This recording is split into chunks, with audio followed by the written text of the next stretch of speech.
All right, good afternoon.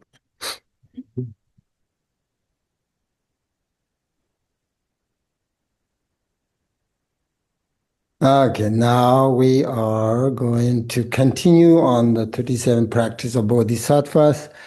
Um, we are on the second verses, and it is Ninji Sholan do Chakchertariyo, Drai Shola, Sherdam Merterambar, Lander Jepitamugman Narchet, Pyre Pongwa, Jesse Lalan Yin. This one is attachment to loved ones surges like water. Hatred towards enemies burns like fire. Ignorance of what to do, what to adopt, and what abandon is like darkness. Giving up your homeland is the practice of bodhisattvas. Do you like that?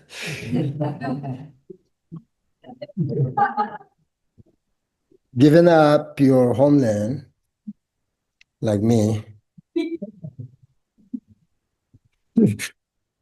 is the practice of bodhisattva. No. Okay, this is what we call second preliminary practice. We had first the precious human life, right? Now this is the second preliminary. It is eliminating the three poisons, okay? Attachment, anger, and ignorance, right? As a beginner, it is difficult to apply the direct sort of antidote to these strong afflictions. So the best solution is at the beginners like us, beginner stage is to avoid the conditions that gives rise to these negative afflictions, right? Some circumstances allow these emotions to arise in our mind easily, right? Most people have a great deal of attachment and aversion when they remain in the area where they were born and grew up. So Ngulchu Thokmé points to such circumstances as the homeland, a source of these negative emotions. For that reason, he suggests giving up homeland and disturbing places. That is why Buddha left his homeland. You remember that? Many practitioners encounter obstacles in their spiritual journey due to their attachment to their family, to their friends. So as a beginner practitioner, to avoid situations that give rise to afflictions is the best way to do it. And overcoming these emotions is an important goal of a bodhisattva. So I think there are three ways of understanding giving up your homeland. The first is actually giving up the place where you were born, like Buddha, right? However, giving up your homeland doesn't always mean that you must abandon where you were born. But you must abandon any place, any situation which causes disturbing emotions. That is the second way, give up your homeland. You can give up any place that causes you disturbing emotions. And hard to practice all these distractions. That's the second. And then the third, and the deeper meaning is to eliminate these emotions from our mind, which we can view as the homeland of samsara. So there are three ways you can give up your homeland. Now the first line here refers to emotional attachment. When we have strong feelings of attachment to loved ones, that can disturb our practice a lot.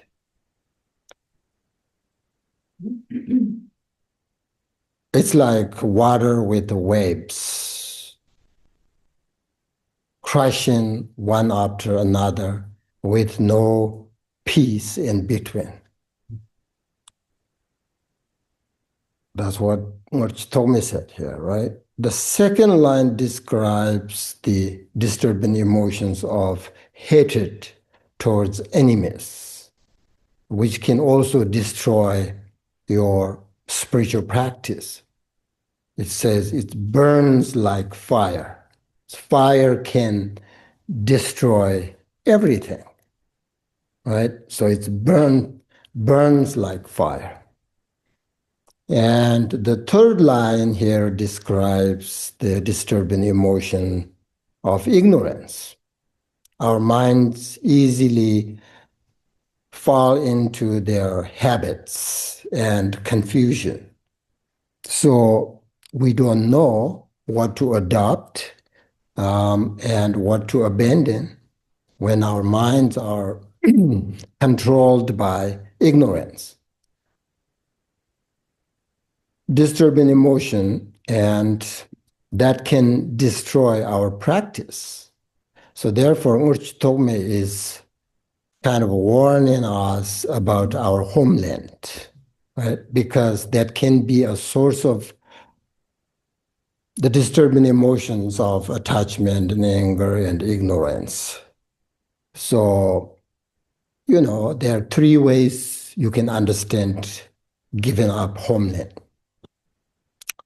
That's that. And then the third verse, Yirngan Pangwi Nyumorimji, Drip Namyame Pi Gibjirngan Ripatang Chulangishi, Wemba Temba Jasilalians, giving up negative places, disturbing emotions gradually diminish. With no distractions, virtuous activities naturally increase. Through clear awareness, certainty, and the Dharma arises. Relying on solitude is the practice of Bodhisattvas.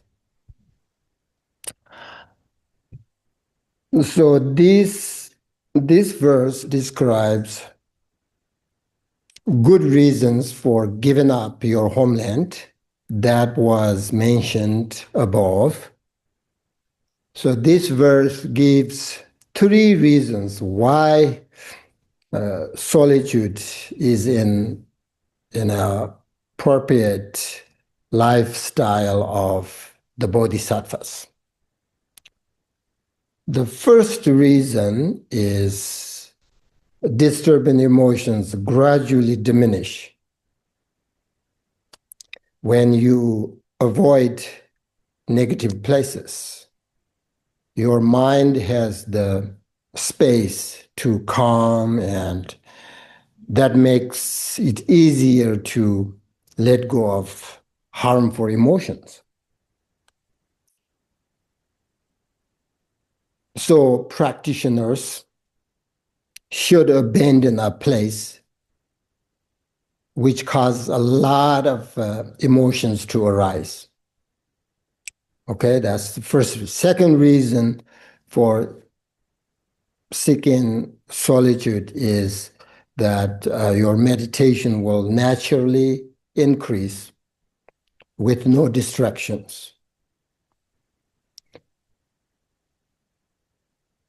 Distractions can prevent you from focusing on positive actions like meditation.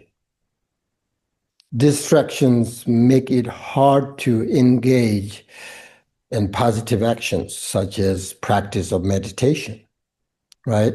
Atisha said, until you have attained stability, distractions harm your practice. By staying in solitude, you will be able to devote yourself entirely to practice in the Dharma. That's the second reason. And then the third reason for having solitude is that it allows your awareness to develop and your mind to become clear so that certainty and confidence in the Dharma will arise in your mind. Once you have understood the essential point of the teachings and instructions, you will experience no difficult with practice, and your efforts will bring you joy. And with understanding of the truth of Dharma, your mind is free from doubt, hesitations, confusion. So the essence of learn is reflection, and the essence of reflection is meditation, right? Learn, reflecting, or concentrating, and meditating.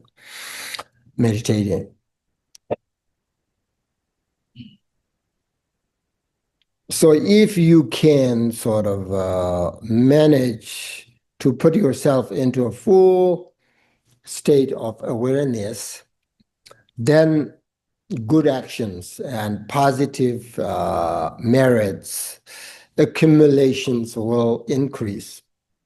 Then everything become easier. This is just an external way of looking at solitude. But what is really important is the solitude of the mind, right? Not necessarily outside. Solitude of mind. In Buddhism, what we need to overcome is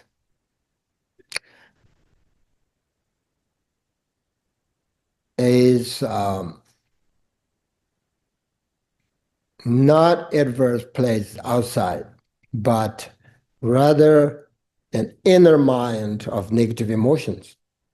So when we can practice in this way, all problems will gradually sort of diminish. If you live somewhere where there is less distraction, then you have time to think and reflect. So in your daily life, choose a few things that you enjoy doing instead of trying to do everything, right? Because this gives you time to observe your mind, to reflect on the Dharma, and to apply it to your mind. So do something that you like to do, and then meditate, you know. For example, eat something you like to eat and then meditate. Go for a walk and then meditate. Read a book, then meditate again. So do something you really like. Then after that, meditate a little bit. Then do something, then meditate. That's how you develop your effort, your diligence, and connect to the Dharma, your meditation.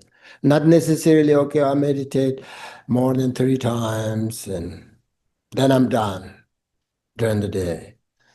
That's fine too, but I like, you know, you do something, then meditate, reflect on that, what you did. Maybe you did something wrong, then you understand, oh, I did something wrong. I will not do that again.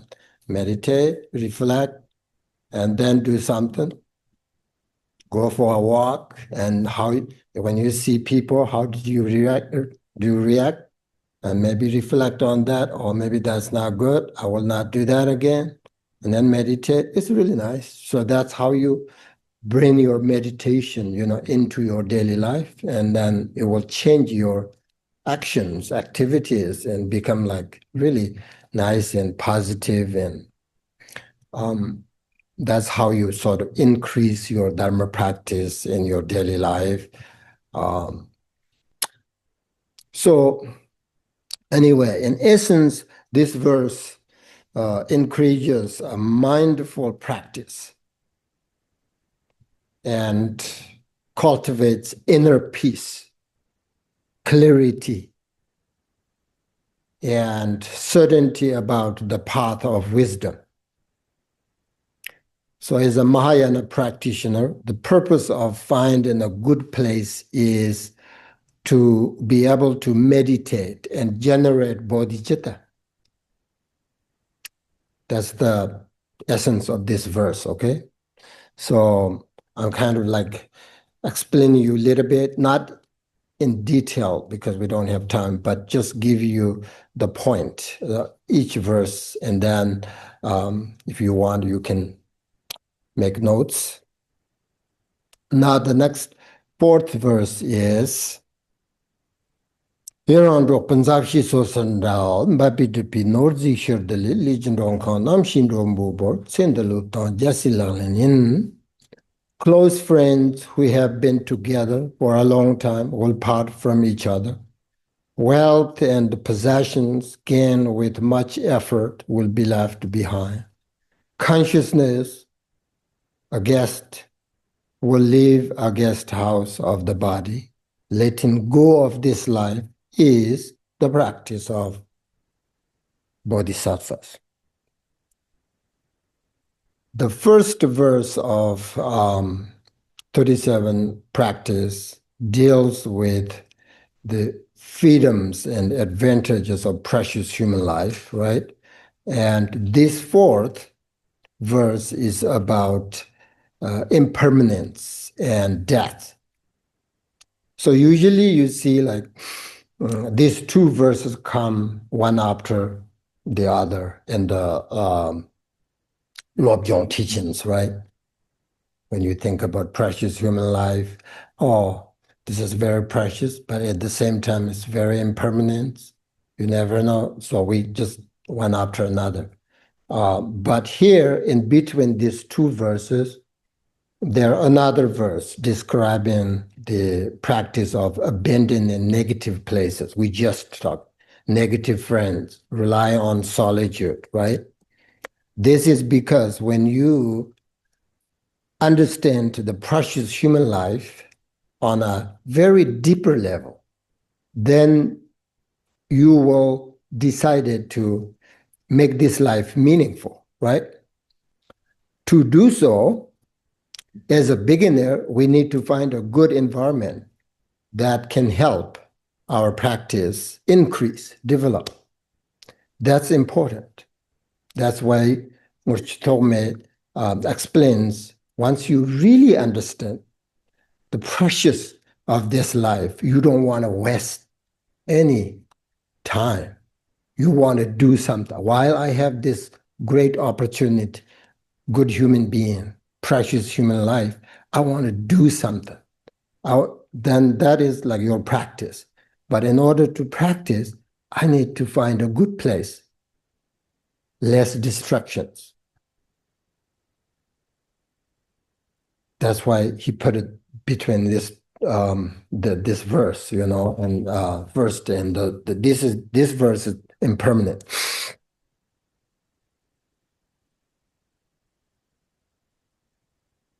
So now this is the fourth, right? This is fourth preliminary. Fourth preliminary practice is giving up the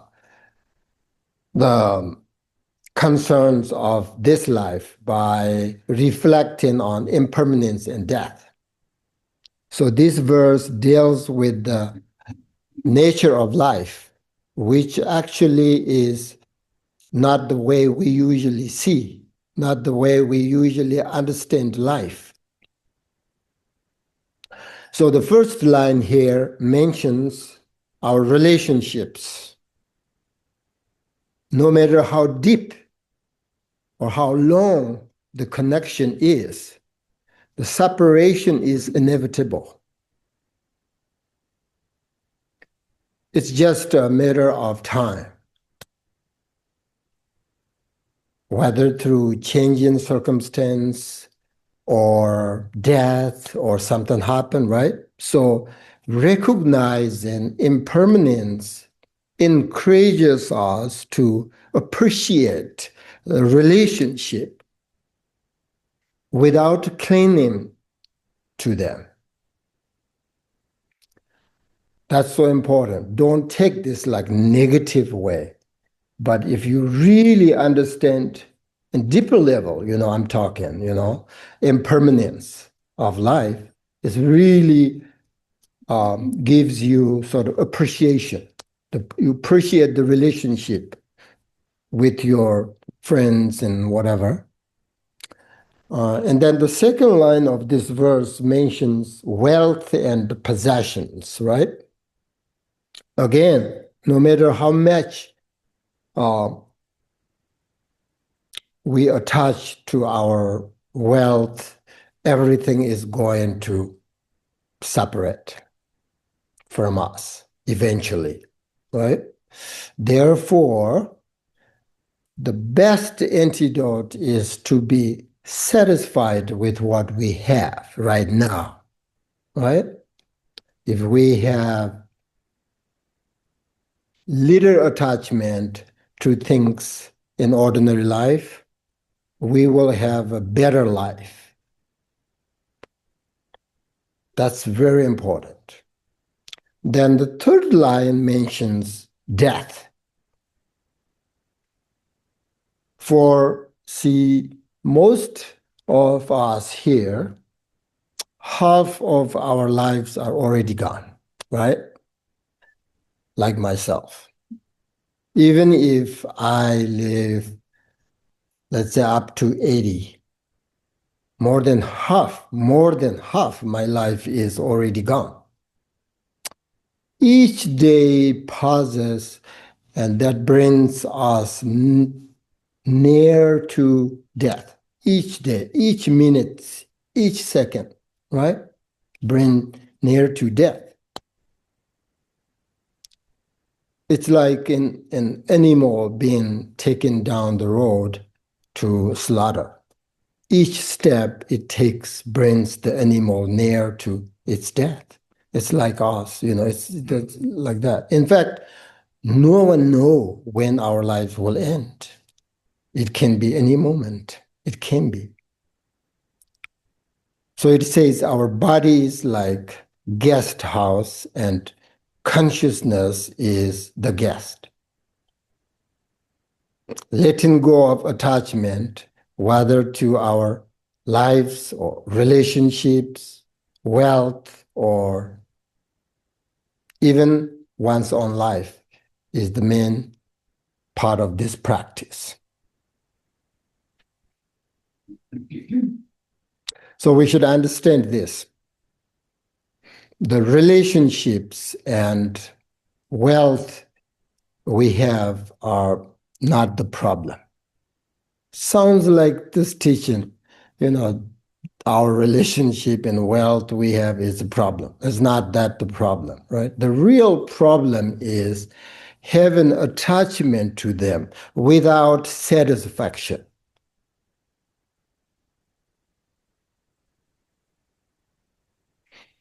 That's the problem. So if we are content, satisfied, then our mind is really at peace, even if we have very little. If we don't have contentment, satisfaction, then no matter how much we have, we will be unhappy.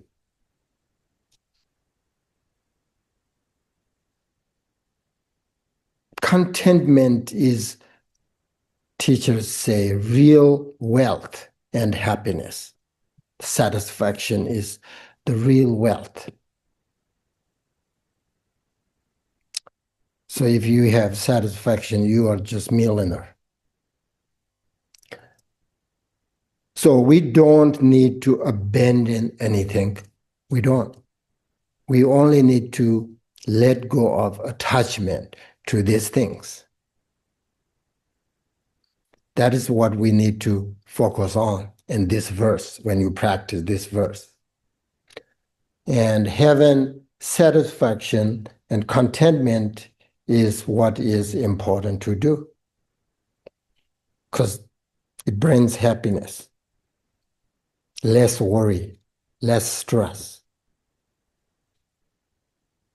People who are very satisfied, whatever they have, and they always say, I'm happy, I'm good, I have everything, even though they have not much. But teachers say that if you are attached to these things, you are not a true Dharma practitioner. If you are attached to your own self-interest, you don't have bodhicitta mind. So anyway, in summary, this teaching encourages us to practice detachment. That's why it says here, letting go of this life is the practice of bodhisattva. Letting go of this life means letting go of attachment. And we can. So it means like practice satisfaction. That is the real wealth and happiness. Believe me, I think. I can see all my teachers and all these great teachers, how they satisfy, how they happy. Now the next 5th verse, it says, "Kondondrona tuksum penjirishang tusum gumbi xiawa nyamjirla xiamdang nyangji me perjirshitpi tongan pongwa jasi laglen yins." When you associate with evil companions, your 3 poisons grow stronger. Your activities of hearing, right? Hearing, thinking, and meditating decline. Your love and kindness and compassion are destroyed. Abandoning such companions is the practice of bodhisattvas. This verse deals with connections and associations with bad companions or misleading companions. Okay? Ngulchu Thokmé talking about us, the beginners, right? Beginners. I call child bodhisattvas, right? Beginners. Otherwise, if you are genuine bodhisattva, you have real you have nothing but genuine bodhicitta, you need to connect with these negative people so that you have capacity to help them. But child bodhisattvas, no, right? So they will change, right? They will take away our bodhicitta mind. So Ngulchu Thokmé is talking here, this verse associate with bad company, bad friends or bad people. So how do we really know who is good and who is bad for us? How do we know? In some situations, it's easy to know, but in most situations, it's not easy to know. So for this reason, we should rely on the explanation of these teachings. So what exactly is a bad companion? That the first line of this verse says, whoever makes your three poisons grow stronger is a bad companion.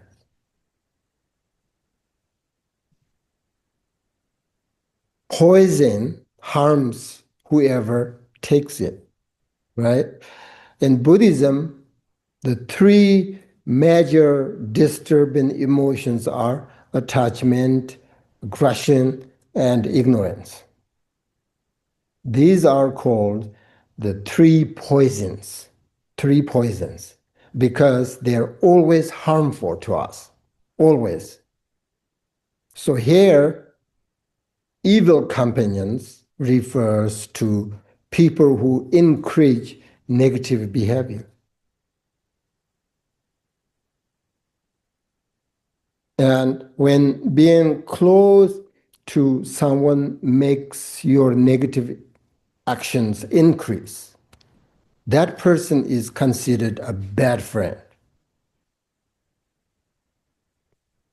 So Kadamba masters say that they would not fear walking with a wild elephant.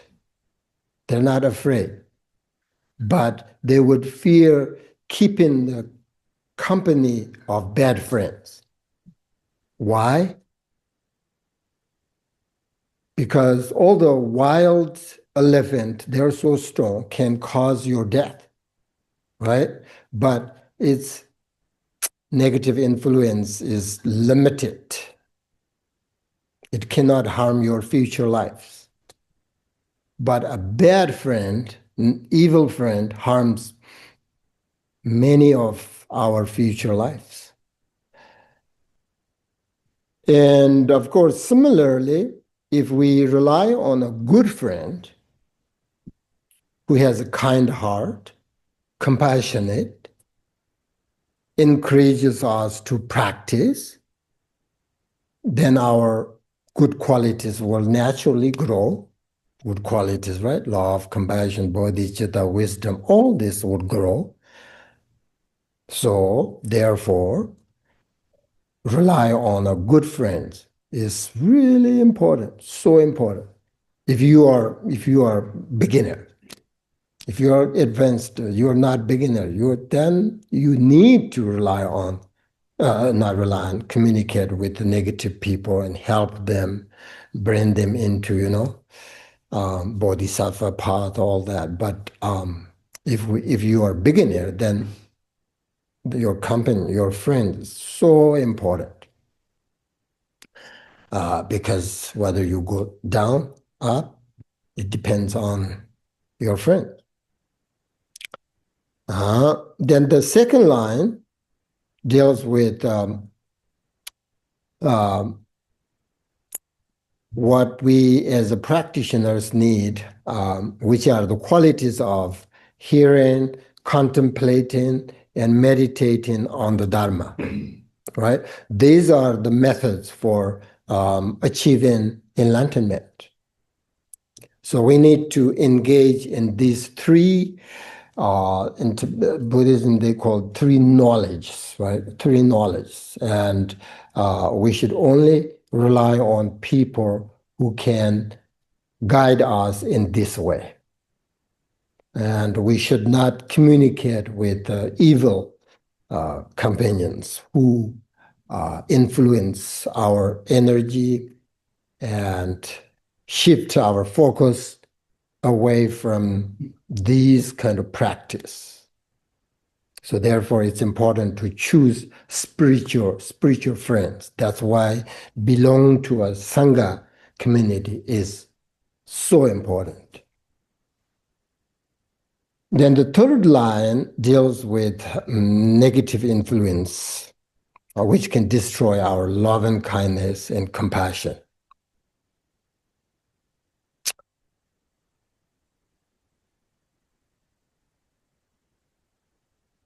If you find that you are under the influence of someone who causes you to have less and less love and compassion for others, then you have to recognize that this person is not your good companion.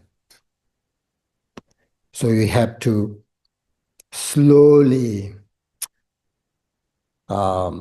dissociate with that person. You don't have to abandon. You don't have to reject completely. If you do that, you are going to break your bodhisattva vow. But you can keep distance from this negative people that you can't help them. Keep that in mind. So, Chu Jim Tongba, sometimes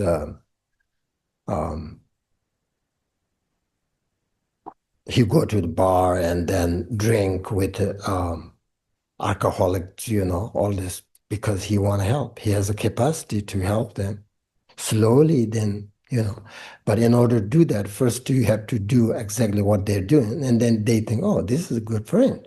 We can do this thing. Then they believe you. And then you can slowly change their mind. Real bodhisattvas do that. They have capacity, but we don't have. We go there and drink, and we drink more and more, right? Then it's hard to stop. So if that's the case, you have to slowly sort of disconnect, with that kind of people. So as long as you don't pick up their bad actions and follow their, behavior, then they can't change you, right? No matter who that person is, we should not have attachment or hatred towards that person, but we should use our brain, wisdom to think carefully, and we should use our eyes to make good observation. So we have to kind of avoid being in their company frequently because they influence our, this fragile mind, so easy to change, right? And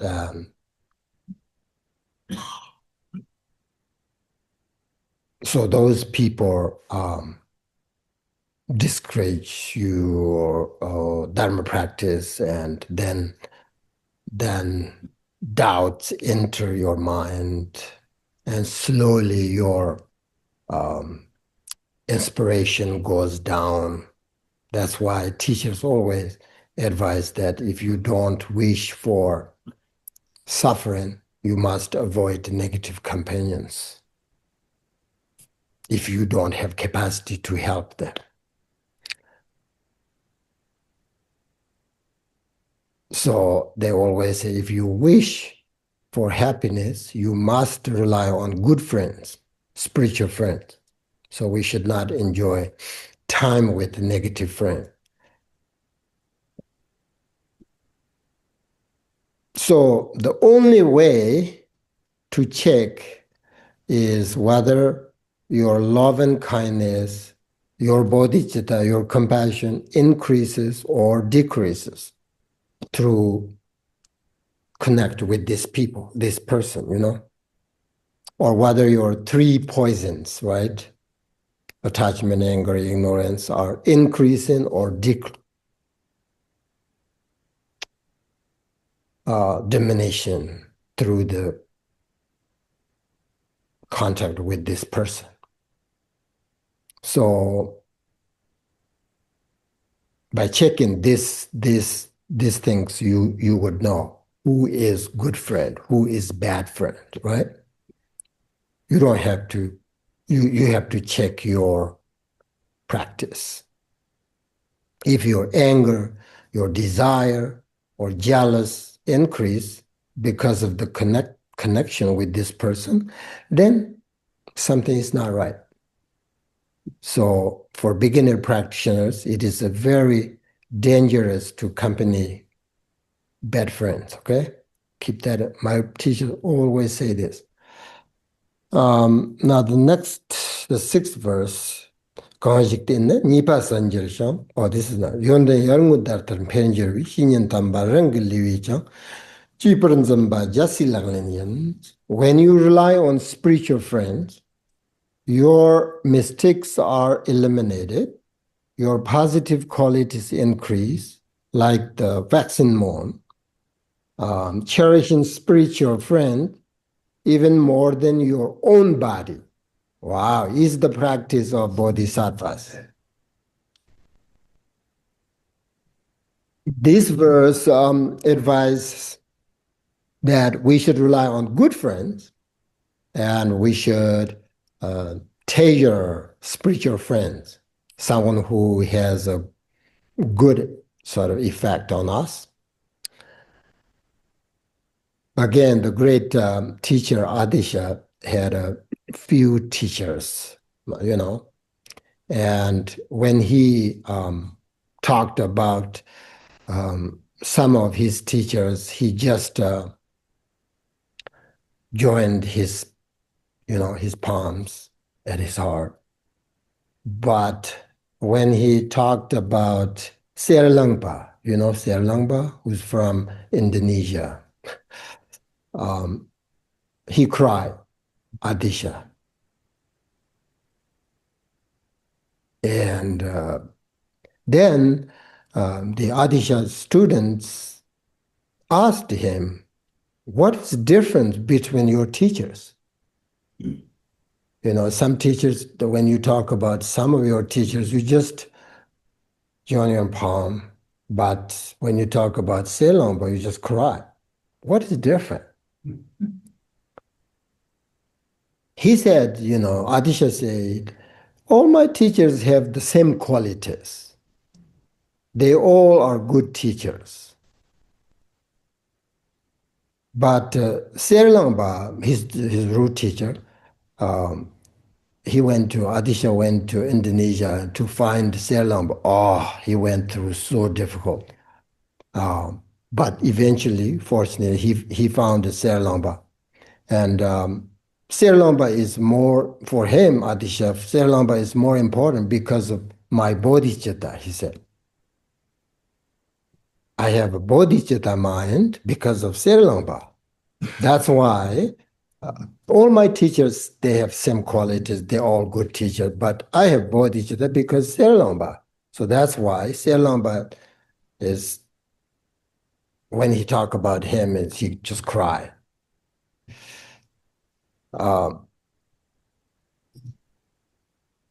So, in Buddhism, in sutras and tantras, it talks about all the different qualities of a teacher. So many different qualities of teacher.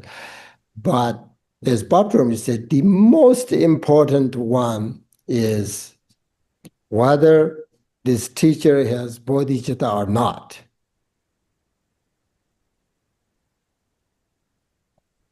So we need to associate with a spiritual friend who has a bodhicitta mind, a compassionate,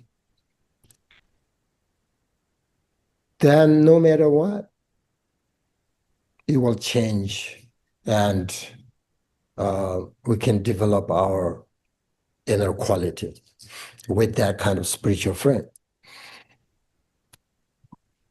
So this is the opposite of the last verse, right? Last verse, don't spend time with bad people. This verse talk about, like find a spiritual good Dharma friends and spend time with them as much as you can.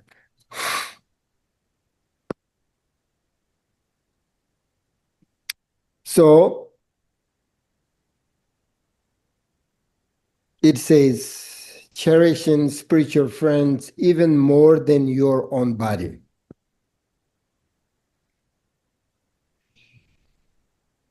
The most precious thing to us is what? Our own body, right?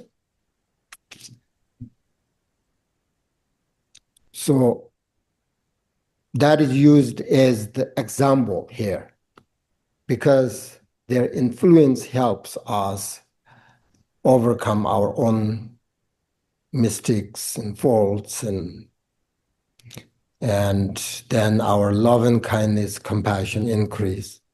It says like a waxing moon.